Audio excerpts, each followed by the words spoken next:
السلام عليكم ورحمة الله وبركاته. رابعة ابتدائي الوحدة التاسعة الكسور المكافئة وإيجاد قيمة المجهول في الكسور المكافئة. أول حاجة معلومة لازم تعرفها إن الكسور المكافئة باستخدام العنصر المحايد لازم تعرف إيه؟ إن العنصر المحايد ده هو واحد. طيب الواحد ده ممكن يتكتب إزاي؟ مثلا ممكن يتكتب 5/5 أو 7/7 أو 8/8. المهم يكون البسط والمقام زي بعض بالظبط. طيب عشان تكون كسور مكافأة باستخدام العنصر المحايد سهلة جدا. مثلا انت عايز تقول 1/3، ده الكسر الأصلي. عايز أجيب كسر مكافئ ل1/3، اختار أي حاجة، مثلا 2/2. طيب اضرب بقى كده، 1 في 2 ب2، وهنا 3 في 2 ب6، يبقى 2/6 كسر مكافئ. ممكن تختار 4/4، 5/5، 6/6، زي ما انت عايز بالظبط. طيب حاجة تانية، عشان تحدد قيمة الرقم المجهول في الكسر، هنا 1/4 يساوي 2/. طب هنا بقى لازم تشغل دماغك شوية. اسأل نفسك، الواحد اتضرب في كام عشان يبقى 2؟ الواحد اتضرب في 2.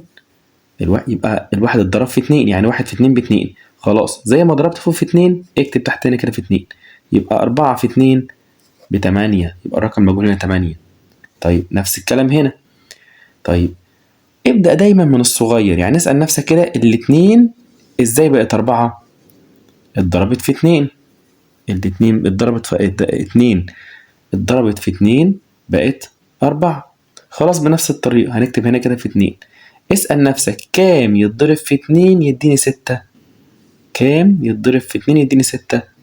يبقى 3. طيب سؤال تاني نفس الكلام. هنا عايز قيمة المجهول اللي هنا، يبقى هنبدأ من هنا اهو. 5 تتضرب في كام يديني 30؟ تبقى في 6. خلاص يبقى 6 تحت، يبقى زيها 6 فوق كده. يبقى 1 في 6 بكام؟ ب6. ونكمل. طيب سؤال تاني، هو عايز المجهول اللي هنا.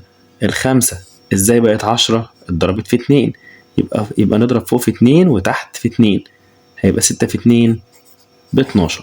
درس سهل جدا ومسائل سهلة جدا، مفيهاش أي أفكار تقريبا، ويقدر أي طالب يسد فيها بكل سهولة.